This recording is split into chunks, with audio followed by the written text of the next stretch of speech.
ค่นี้ก็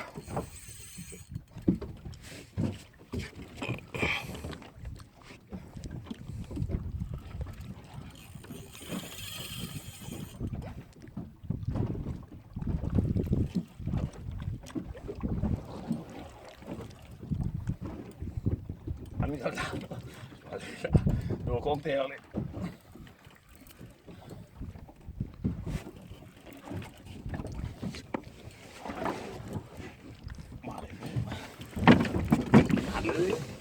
มาเลยว่านานเลย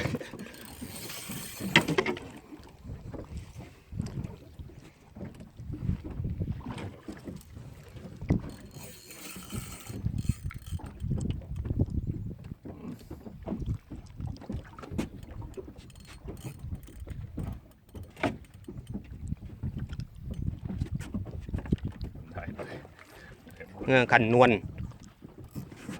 ไม่ได้หรอกเลยเอามา เอาจ้ะถ่ายวิดีโอไว้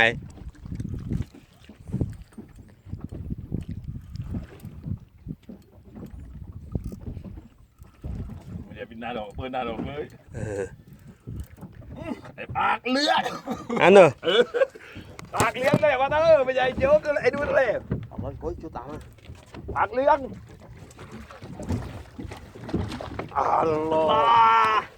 ปากเลี้ยง เลี้ยงยังเลยบ้าเลี้ยงโน้มาไม้เร็ว มันแล้วกันเออ